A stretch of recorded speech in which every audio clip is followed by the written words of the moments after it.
Bago mag-upisa ang ating talakayan, magsitayo muna ang lahat.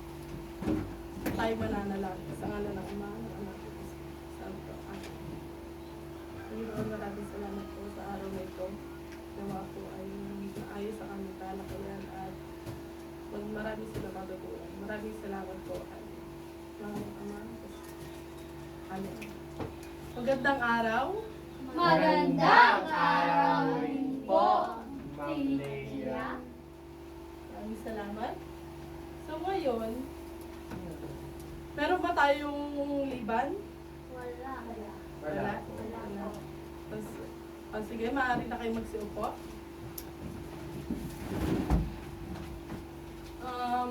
Meron ba, ano ba napagtalakayan natin nung kabilang araw? Joel? Ang ating pong napagtalakayan ng nakaraang pong araw ng monitor ay ang paggamit po ng pangalan sa patalastas. Maraming salamat. Pahari ka naman. So, yun ang napagtalakayan natin ang araw, ang paggamit ng pangalan sa patalastas. Sa ngayon, dadako muna tayo sa isang aktibidad na tatawagin natin jumbled word talas-isipan. Sa panuto, ayusin ang mga letra upang mabuo ang tamang salita batay sa clue na ibinigay. Sino gusto sumagot para sa number 1? Andy? Mahabang kathang buhay na naglalaman ng mga tauhan at pangyayan. Ano sa iyo? Ano para sa iyo ang word na yun? Nobela po. Sige, tingnan natin kung nobela nga ang tamang sagot. Mahusay. Bigyan natin siya ng 3 bagsak. Para naman sa pangalawang katanungan, sino gusto sumagot? Joel? Mangguhit na may mga salita na nagkikwento. Anong sa palagay mo ang sagot? Sa palagay ko po ang sagot sa number 2, ito po ay comics. Tignan natin kung tama ang sagot. Mahusay. Bigyan natin siya ng 2 bagsak. Para sa pangatlong katanungan, sino gustong sumagot? Okay. Isang maikling akda pampanitikan na naglalaman ng mga tauhan at pangyayan. Para sa iyo, ang sagot, Sa akin palagay, ang sagot binibini ay maikling kwento. tignan natin kung tama nga ang iyong tinuran. Mahusay. Bigyan natin siya ng 3 bagsak. Ari ka na po. Para naman sa ika-4 na tanong, sino gustong sumagot? Dala. Isang akda tungkol sa buhay ng isang tao. Sa palagay ko, ito ay talang buhay. Maraming salamat. Tingnan natin kung tama nga kanyang isinagot.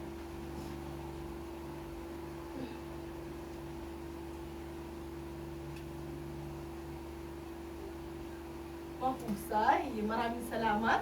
Bigyan natin siya ng 2 bagsak. Para sa ikahuling tanong, sinong maaaring sumagot? Mga ulat tungkol sa kasakulukuyang nangyayari. Para po sa aking kasagutan sa pang-5 tanong, ito po ay balita. Maraming salamat. Tingnan natin kung tama ang iyong kasagutan.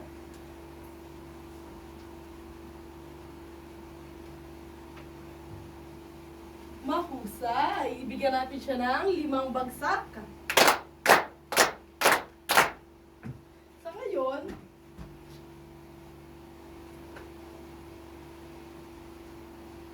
dadako naman tayo sa ating motibasyon. Natatawagin nating tuklasin mo, ilarawan mo. At ito ang panuto. Maaari mo bang basahin ang panuto, Isabela?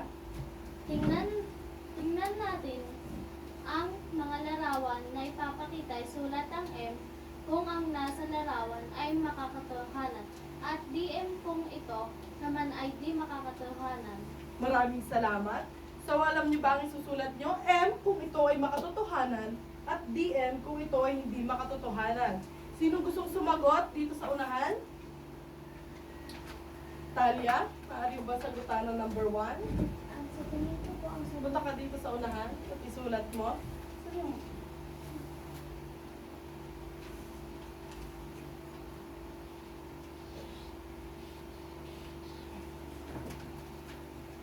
Maraming salamat. Sino gustong sumagot sa number 2? Joel, maaari mo sagutan number 2.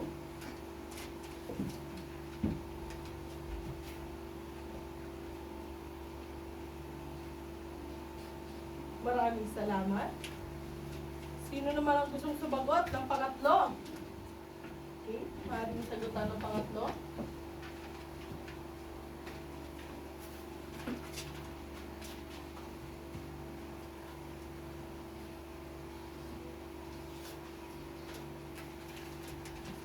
Para sa pang-apat, sino gusto sumagot? Angeline, maaaring sagutin.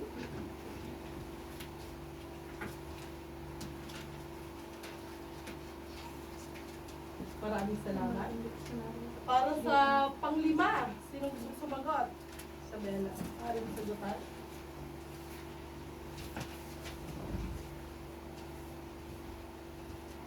Kalaki na sagot.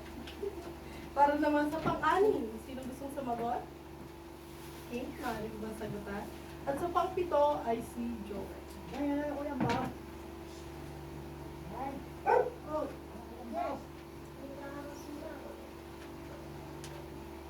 Joel, maaaring sagutan.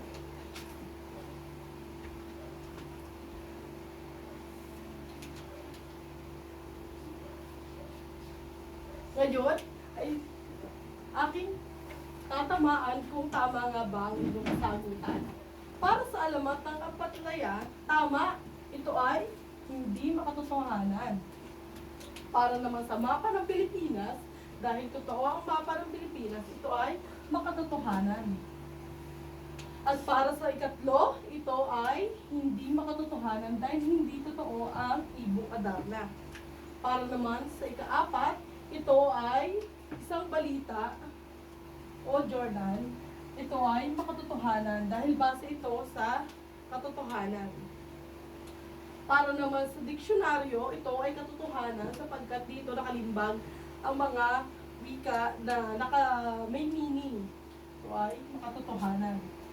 Para naman sa dragon, ito ay hindi makatotohanan sapagkat wala namang dragon dito sa ating mundo. Para naman sa ikahuli, ay ang Holy Bible, ito ay makatotohanan dahil base ito sa katotohanan ng nilimbag. Tama. Dahil dyan, meron kayong rices.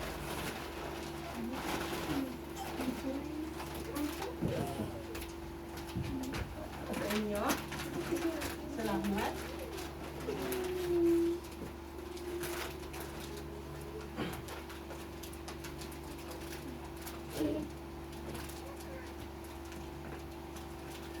Meron akong katanungan. Mula sa katatapos lamang na aktibidad, madali bang tukuyin ang isang babasahin kung ito ay makatotohanan o hindi makatotohanan? Joel?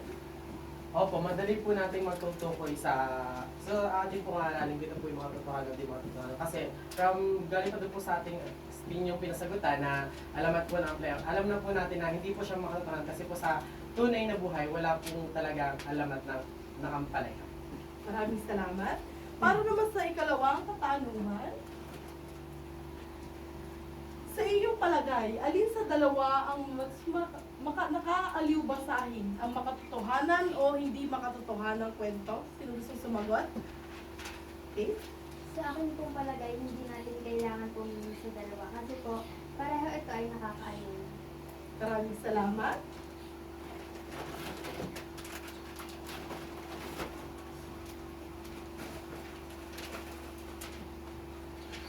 Ngayon naman ay dadako na tayo sa ating talakayan. Dito sa ating talakayan, una, mababasahin muna natin ang ating mga layunin para sa ating pagtatalakay. Sino gusto bumasa para sa ating layunin na kaunang layunin? Isabella, ating babasahin. 1. Naghihinuha ang mga pagkakaiba ng katang-isip at di katang-isip na teksto. Para sa ikalawa, Angeline. nakasusulat ng katang-isip na pangungusap mula sa nabasang kwento at nakabubuo ng sariling halimbawa ng fiction sa pamilya. Para sa ikahuli, maaari mo bang basahin ito, Joel? Na ipapahayag ang sariling opinion o reaksyon mula sa nabasang kwento, talambuhay. Maraming salamat. So ngayon, pag-aaralan natin ang pagkakaiba ng katang-isip o fiction at di katang-isip o di fiction na teksto. May dalawang uri ng babasahin. Ito ay ang fiction at di fiction. Ang una natin tatalakayin ay ang fiction. Ang babasahing fiction ay binubuo ng mga likhang isip o imahinasyon ng may akda na inilalahad sa paraang pasalaysay o pakwento. Ito ay ginagampanan ng likhang isip ng mga tauhan, lugar at mga pangyayari. Ito ay maaaring alamat, salaysay at kwento. Ang fiction ay may katang-isip lamang, elementong pantasya, di makatotohanan ng mga tauhan at mga pangyayari. Base nga sa binasa, ang fiction ay mga hindi makatotohanan ng pangyayari. Ito ay mga likang isip lamang na binubuo ng isang manunulat, kumbaga ay katulad nga lamang dito sa aking naging motibasyon na ang alamat ng ampalaya. Sa inyong palagay, ito ay hindi fiction, di ba? So, katulad na lamang din ng Ipong Adarna, dahil ang Ipong Adarna ay likang isip lamang na isang manunulat, ito ay fiction na sinasabi. So, narito naman ang mga halimbawa, ang mga katangian na makikita sa isang fiction. Maaari mo pa itong basahin, Isabela. Narito ang ilan sa mga katangian na makikita sa isang fiksyon. Pag-imbento ng kwento, pagmamalabis, pagpapanggap, pagsisinungaling. So, base dito, pag-imbento ng kwento, ito ay isang katangian ng fiction dahil ang mga kwento dito ay iniimbento lamang. At pagmamalabis dahil sa isang fiction na babasahin, meron daw mga pagmamalabis na hindi makatotohanan o kumbaga ay masyadong exaggerated na. So, sa pagpapanggap naman ay naroon din at sa pagsisinungaling. At kung mapapansin nyo, ang fiction na mga babasahin ay mga puro kasinungalingan lamang dahil ito ay likahang isip lamang. Ito ang mga halimbawang pangyayari ng isang babasahing fiction. Una, sumakay ako sa likod ng dragon at kami ay naglibot sa kalawakan. Sa inyong palagay, totoo ba na nakasasakay sa isang dragon? Okay? Hindi po. Dahil po, ang isa pong dragon o ang dragon ay hindi totoo. Maraming salamat. Ayun na nga lamang ang unang katangian ng isang fiction, ito ay hindi makatotohanan. Ikalawa, masayang nakikipaglaro ang paslit sa mga kaibigan kong diwata. Sa iyong palagay, totoo ba ang mga diwata? Joel? Para po sa akin ay hindi po totoo po ang mga diwata. Maraming salamat. Sa ikatlo naman ay nagpaduyan-duyan kami ng aking kapatid sa ulap. Sa inyong palagay, maaari bang magpaduyan-duyan sa ulap? Angeline? Hindi po. Dahil ang isa pong ulap ay nasa taas, hindi po tayo maaari doon magduyan.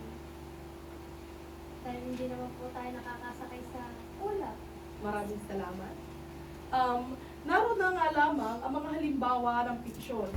Ito ay doon sa una at saka hanggang sa pahuli ay ang mga likhang isip lamang at hindi makatotohanan. Kumbaga, ito ay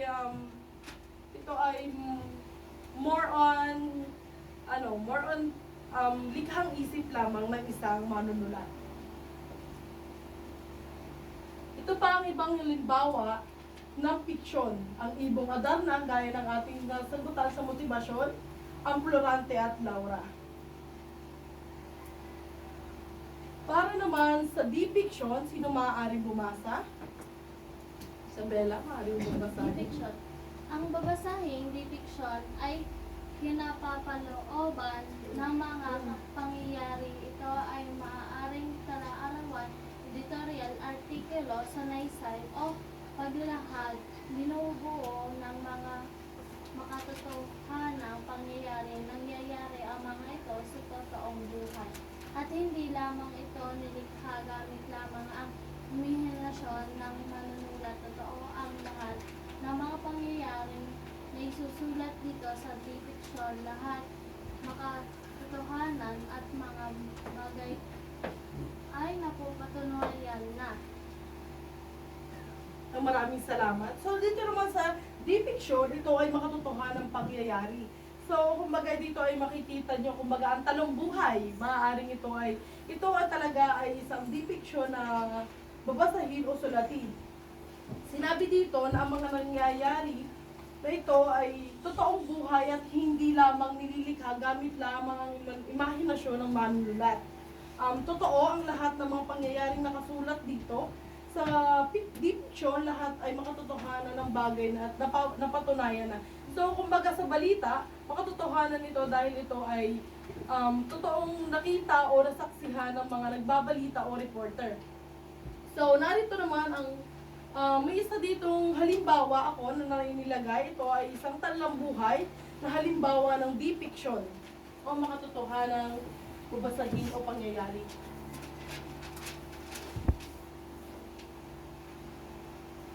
Para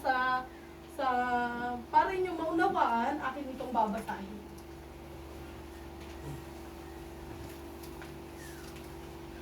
Ang aking talambuhay, ang akda ni Juliet B. Museo. Sa isang liblib na tahimik na lugar sa Barangay Calo, San Jose, Negros Occidental, ipinanganak ang isang malusog at masayahing babae na nangangalang Juliet. Siya ay pangatlo sa anak ni Ginoong Francisco at may bahay na si Ginang Salomia Banalo. Laki sa hirap ang bata si Juliet. Kahit ganoon ang estado at kalagayan sa buhay, hindi ito naging hadlang upang makabit niya ang mga kanyang pangarap na maging isang guro pagdating ng panahon. Kahit bata pa si Juliet, sila ay nagsusumikap sa kanyang pag-aaral. Pagkalipas ng maraming taon, siya ay nakapagtapos ng kanyang pag-aaral sa elementarya sa mababang paaralan ng San Antonio. Makaraan ang ilang buwan mula nang siya ay magtapos, napag-isipan niya na hindi niya kaya maipagpatuloy ang kanyang ng magulang ang kanyang pag-aaral sa sekundarya at kolehiyo. Dahil sa kahirapan sa pag-aaral, hanging tagapilang at nagpabanasakal, nagpatuloy ang kanyang pangarap. Namasukan siya bilang isang katulong o kasambahay sa isang kamag-anak doon. Napagtanto niya na kanyang hindi lahat ng panahon o habang buhay na mananatili siyang katulong. Kaya naisipan niya na mag-working student na lang upang makapag-aral muli. Kaya humingi siya ng pahintulot sa kanyang mga magulang na maaari ba siyang mag-aral muli habang namamasukan bilang kasambahay. Hindi naman nagatubili at pumayag naman ang kanyang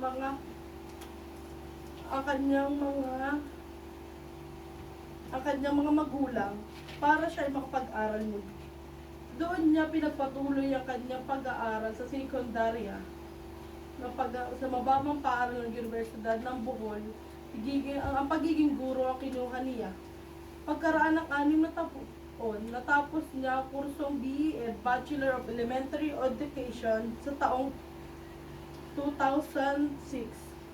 Pagkalipas ng ilang buwan, nagkapera siya sa board para mag-take ng board exam sa licensure exam for masaya siya na tawagin itong LET. Ano ibig sabihin ng LET? Ganap ng isang guro si Juliet. Sa wakas, natupad niya kanyang inaasam-asam na pangarap. Sa kasulukuyan siya ay nagtuturo sa 5 mababang paaralan ng San Antonio, kung saan siya ay nagtapos sa elementarya sa barangay na iyon, sa San Jose, Negros Occidental. Meron akong tanong dito. Batay sa talambuhay, ano ang katangian na tinataglay ni Juliet? Ano ang katangian na tinataglay ni Juliet? Ang katangian ko ay tinataglay po ni Juliet sa binasa niyo pong talambuhay niya ay ang pagiging isang masipag at matyagang mag-aaral. Maraming salamat.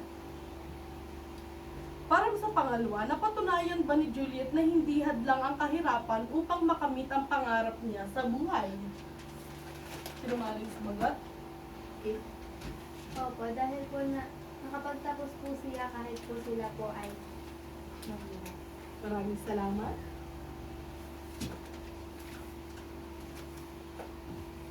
Narito pa ang mga halimbawa ng babasahing di-fiction. Sumakay ako ng eroplano papunta sa probinsya. Ito ay nangangahulugang makatotohanan dahil maaari tayong sumakay ng eroplano papuntang probinsya. Ang bata ay nakikipaglaro sa kanyang mga klase. At tulad na lamang ng ginagawa nyo kanina, ito ay makatotohanan dahil ang bata ay maaaring makipaglaro nga sa kanyang mga klase.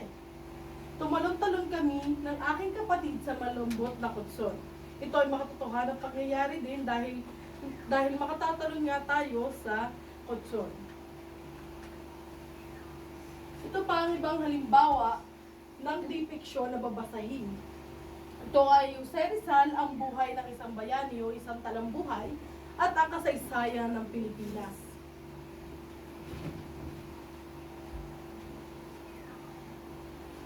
Ngayon, kumuha kayo ng isang buong papel at meron ako ipapagawa sa inyo. Ito ay gawain 1, panuto, basahin ang kwento sa ibaba at sagutin ang mga sumusunod na katanungan. Pero bago yon ay iniimbitahan ko dito si Joel upang basahin ang kwento ni Prinsipe Tasting. Mangyaring basahin ito ng may maliwanag na pagbasa. Parang ilagay dito.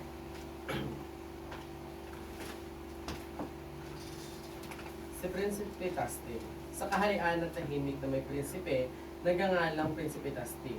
Tinawag siya ganitong pangalan sapagkat napakasensitibo ng kanyang pandinig. Nakakarinig siya ng kahit kaunting tunog. Napakatahimik ng kaharian nila dahil mag-aamok ang prinsipe kung may ingay siyang naririnig at pupugutan niya ng ulo ang sino mang gagawa ng ingay. Isang araw, may panauhin sa kaharian nila, si Prinsesa Maingay at ang kanyang pamilya. Nagkaroon ng salo-salo, sayawan at kantahan bilang pagtanggap sa kanyang panauhin. Nagising si Prinsipe Testinga dahil sa ingay ng kanyang naririnig. Lumabas siya sa gilid at hinanap ng pinanggagalingan ng ingay hanggang makarating siya sa bulwagan kung saan nagkaroon ng mga panauhin. Galit na galit at nagwala ang prinsipe. Natakot si Prinsesa Maingay nang marinig niya ang boses ng prinsipe at nakita itong nagwawala. Tumayo siya sa kanyang pinaupuan at dali-dali lumabas ng bulwagan. Ngunit, siya ay natalisod at natumba. Tinungo siya sa prinsipe upang tulungan tumayo. Nagkatinginan ng dalawa. Sa hindi inaasahang pangyayari, kumalma ang prinsipe at siya ang nagbighaning sa kagandahan ng prinsesa na tila baga isang diyosa nang nasa kanyang harapan. Noon pa lamang, siya ay nakakita ng ganong kaganda ng tanong buhay niya. Sa halip na maghamon ng away, ay kumalma ang prinsipe. Ang kanyang galit ay napalitan ng pagkahumaling sa prinsesa. Siya ay nakaramdam ng pag-ibig sa unang pagkikita. Hiningi niya ang kamay ni Prinsesa Maingay upang magpakasal sa kanya. Nangyaring makinig para niya sagot. Mahal na prinsesa, ako'y nabighani sa iyong maladiyosa na kagandahan. Ibig ko sanang ikaw ang aking maging kabiyak, wika ng prinsipe.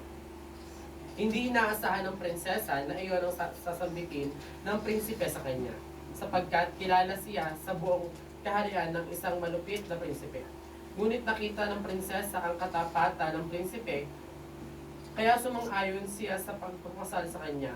Mula noon ay naging mahinahon na ang prinsipe at hindi na nagagalit kung makarinig siya ng ingay. Sila'y nag-isang dibdib at namuhay ng maayos at mapayapa. Maraming salamat. Base sa iyong nabasa, anong iyong pagkakaintindi? Ang base po sa aking pagkakabasa at aking po naintindihan sa aking binasa, ito po ay tungkol po sa isang prinsipe na ayaw niyo po ng maingay. Kumbaga po pag may narinig siyang ingay, eh, bigla po siya nagwawala, nagagalit. Gusto niyo pa po itong papugutan ng ulo dahil ayaw niyo nga po ng kaingay. Maraming salamat. Sa ngayon, meron akong katanungan. Ang una kong katanong ay maaari niyo ito isulat sa inyong, dahil ito ay isulat niyo ay gawain 1. Bilang sa katanungan, maaari niyo sulatin. So mga katanungan, maaari niyo itong sulatin. At inyong sagutan.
Tapos yung sulatin na katanungan, sagutan dito.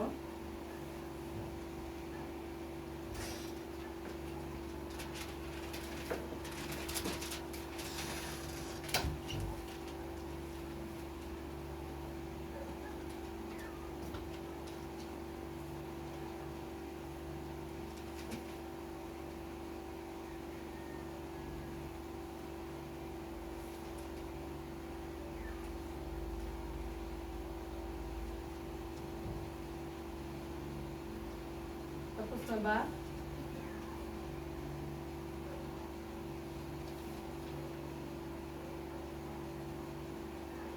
Katapos nyo sagutan, ipapasa ito sa akin.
Tapos na ba isulat?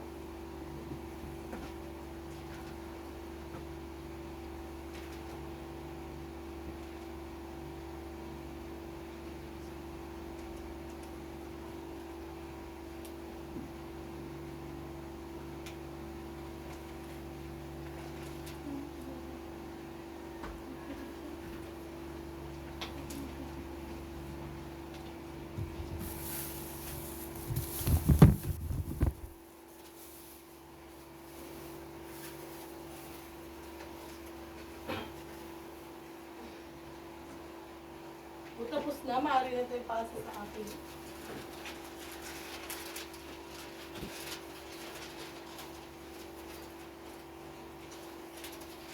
Ngayon naman, dadako na tayo sa pangkatang gawain. At narito, ang panong.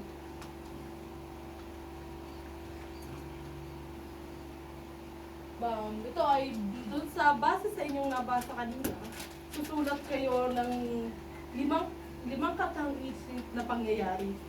Maaari itong gawin. Ito ang tinatawag natin pangkatang gawain na imagination mo ang limit. So ngayon, igugrupo ko kayo. Ito, group. Kayong tatlo at kayong dalawa. Susulat kayo ng limang katang isip na pangyayari. Ayan. Sulat ka na ito sa inyong papel. Sulat. At ito ay pipresenta nyo mamaya dito. Sa unahan. Sulat ka na.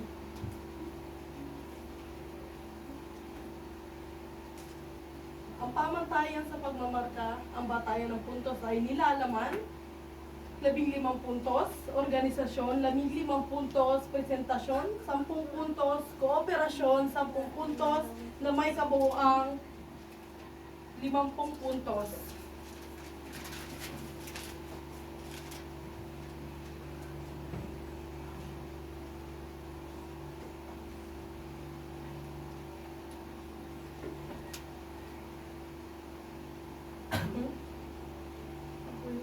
Wala po man.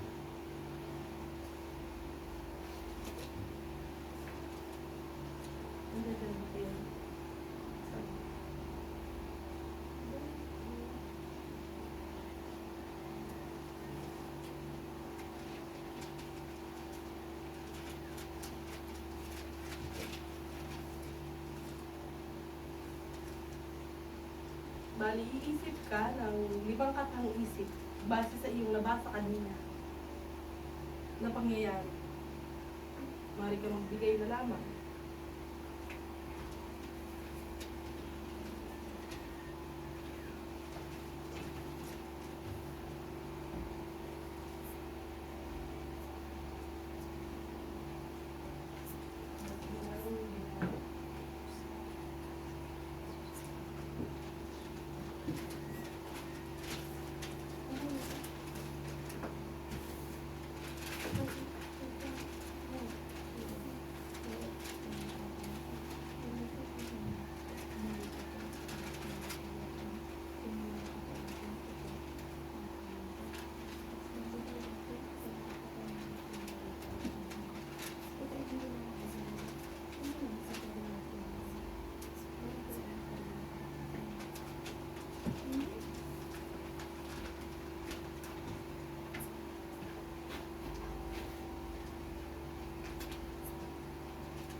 Tapos na ba? Yes po, Oo, ma'am. ma'am. Ito maaari nang ipresenta sa grupo ni Joel.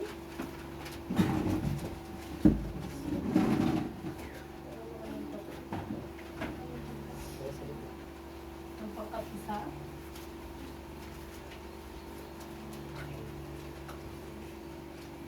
Magandang umaga mga kapwa ko mag-aaral. Maganda po mag-aya. Kami po ang pangkat isa at ito po ang aming ginawang ang napili po mula po sa kwentong aming binasa ng Prinsipe sa Tastingan. Ito po yung 5 po naming napili. Ako na pong babasahin ng aking kamiyembro. Sa kaharian ng tahimik, may isang prinsipe na kilala sa pangalang Trinity. Ang pangalawa naman ay ang prinsipe ay nagbabanta ng pupugutan ng ulo ang sinumang gagawa ng ingay. Pangatlo, dumadating ang prinsesang maingay bilang panauhin sa kaharian. So, ang pang-apat naman po sa amin pong ginawa ay ang lumabas ang prinsipe mula sa kanyang silid at hinanap ang pinanggagalingan ng ingay hanggang sa makarating siya sa bulwagan kung saan naroon ang panauhing nagalit na nagwala ang prinsipe. So, ang last naman po, ang pang-5, sa isang hindi inaasahang pangyayari, kumalma ang prinsipe at nabighani sa kagandahan ng prinsesa na para bang isang diyosa na sa kanyang harapan. So, ayun pong 5 yon po ay kinuha lang po namin sa akin pong binasa kanina kung saan po ay, ito po ay depiction. Maraming salamat. Maaari na kayo po. Para naman sa ikalawang grupo, maaari na kayo magsalita.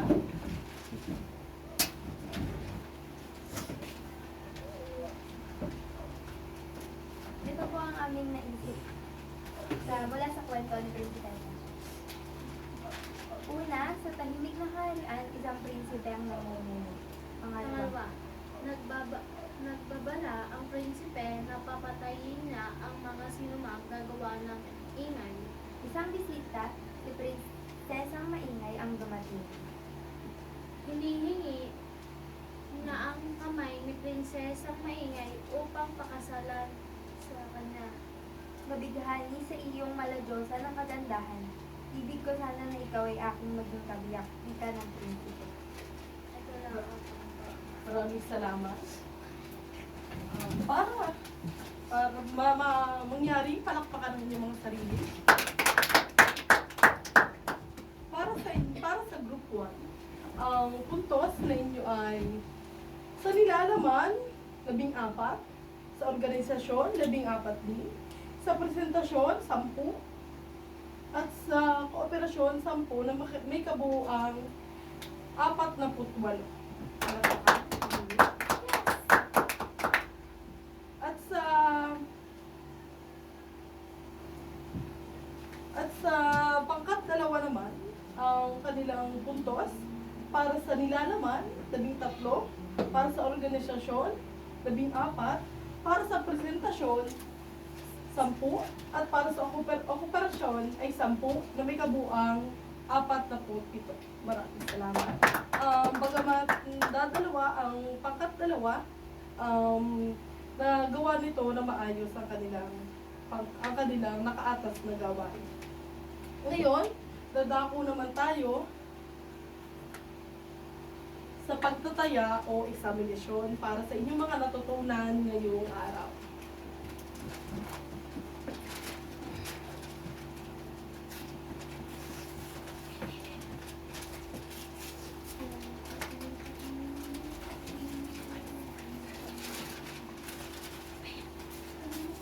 Ito.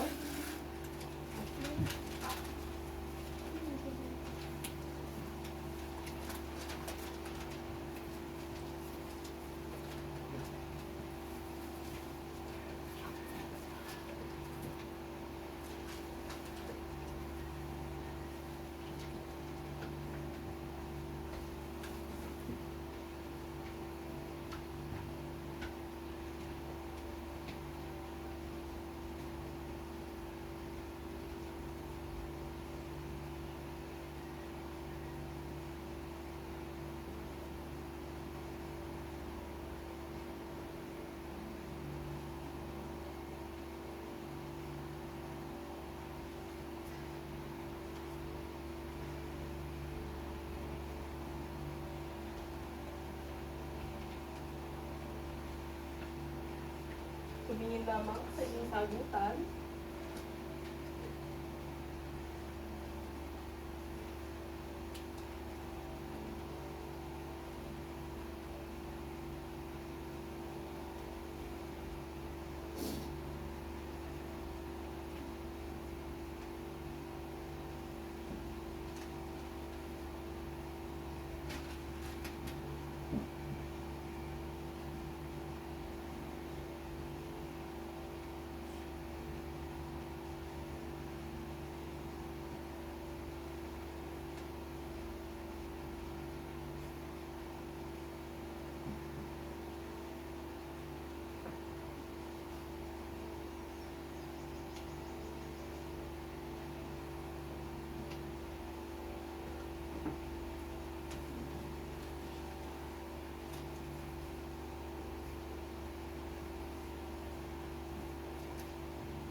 pangalanan, yung mga papel.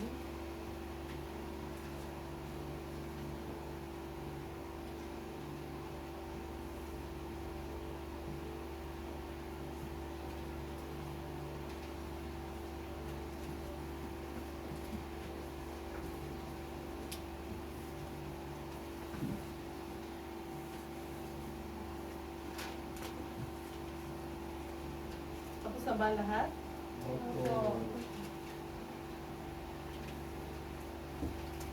Ngayon naman, ito ay ating tatamaan na base sa inyong pagsasagot. Ito na ay tatayo at babasahin at ibibigay ang inyong sagot upang ating matamaan ang mga kasagutan. Ha? Miss Angeline, maaari mo mong basahin at sabihin ang tamang kasagutan. Talambuhay, 1. Talambuhay ni Candason. Fiction. Tama. Para sa iyo ikalawa. Ang Serena sa Ilog, fiction. Tama. Talo. Hangin tubig na may laso.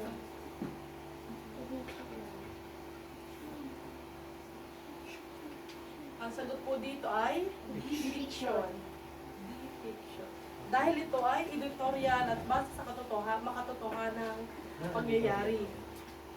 Para sa ikaapat, Ang ikaapat po ay Mulawin, fiction.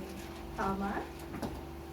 Isabela, kalima, Alamat na Makalya, fiction. tama. Para naman sa ika-anim, sino gusto sumagot? Joel, Ang Aking Tala-arawan, di fiction. tama. Para sa ikapito, okay, Ito ang Encantadia, fiction. tama. Para naman sa ikawalo, Isabela, 7. Kagamitang medikal ng mga sundalo, di fiction. tama. Para sa ikawalo, Talia, Alamat ng Pinya. Fiction. tama. At para naman sa ikasampu at ikahuli, Angeline, mayari sagutan. Ang Pagong at ang Hatsi. Fiction. Tama.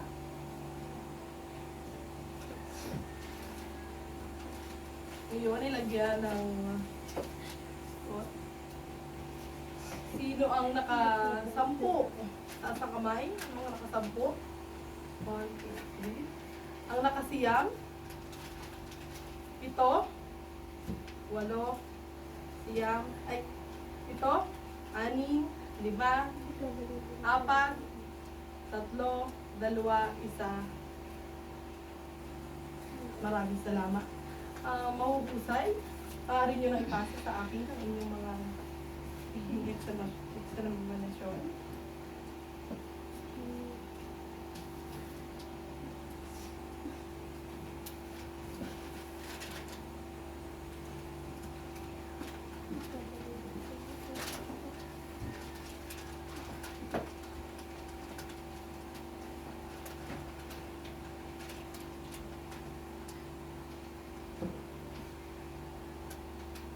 Sandali lamang.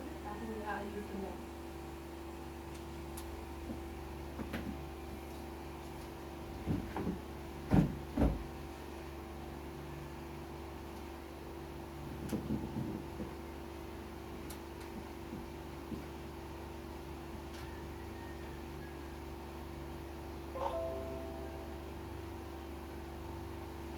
Para sa inyong takdang aralin, maaari nyo sulatin ang inyong takdang aralin na ipapasa sa susunod nating pagkikita po sa ating talakayan.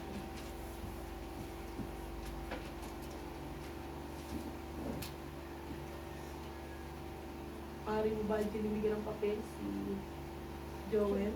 Sulatin ang inyong takdang aralin. Maraming salamat.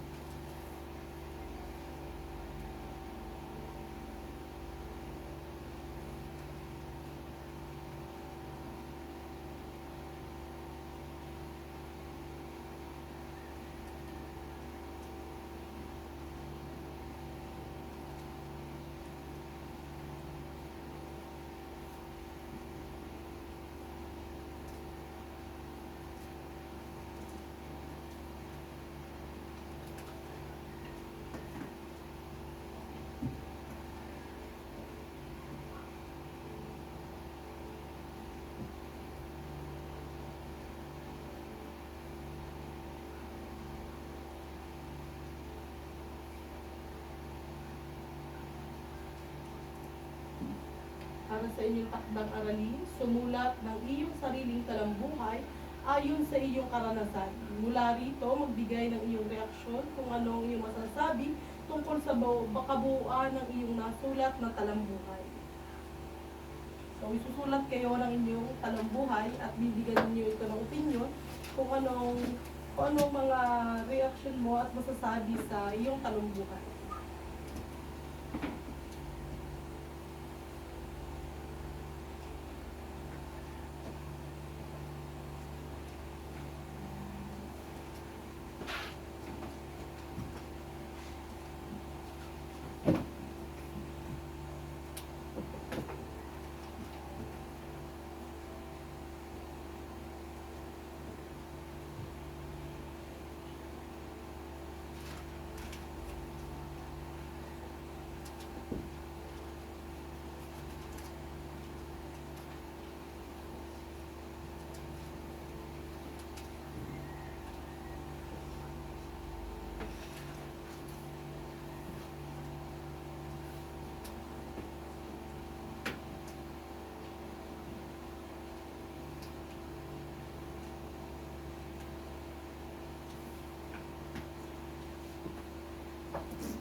Tapos na ba magsulat ang lahat?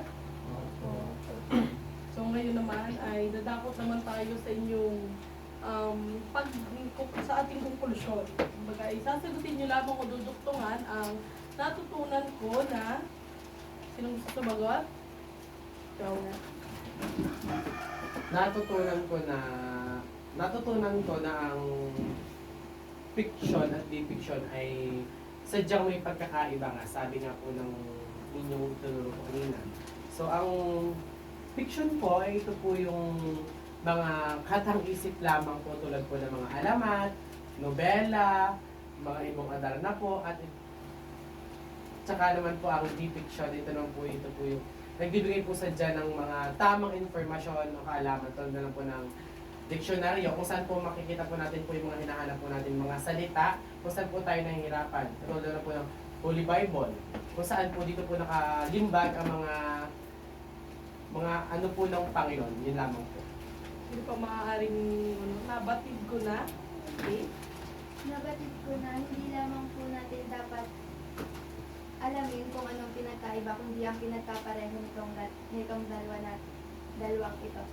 Kung sinabi po ni Joel na may pinagkaiba sila, meron din po silang pinagkapareho. Ito po ay pareho po silang kwento, ngunit ang pinagkaiba nga po nila, gaya ng sabi ni Joel, ay ang isa po ay hindi tunay, ang hindi makatotohanan, at isa po ay makatotohanan.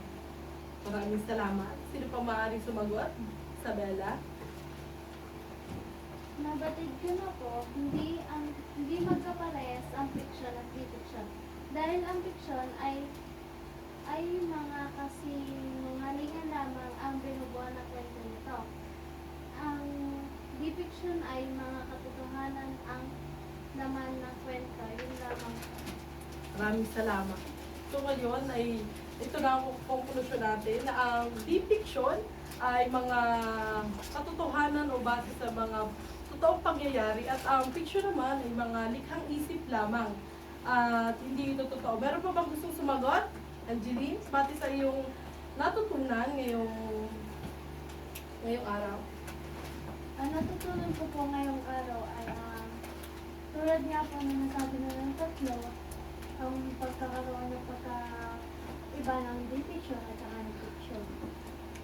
Dahil sa fiction po, wala nga po hindi makatotohanan po ang lahat ng mga bagay-bagay, mga nangyayari, at saka ng iba't ibang mga nagaganap sa tauhan. At sa depiction naman po ay talagang tunay po at may katotohanan talagang nadadala mga nababatid ng mga kwento, mga tauhan. Maraming salamat. At panghuli, meron ka bang gustong idagdag, Dalia? Ang natutunan ko po ngayong araw ay pagsabi sa mga larawan ko, depiction o fiction. Yun lang. Maraming salamat. So, maraming salamat sa inyong aktibong pakikipagpartisipasyon at doon na nagtatapos ang ating talakayan maaari na kayong umuwi.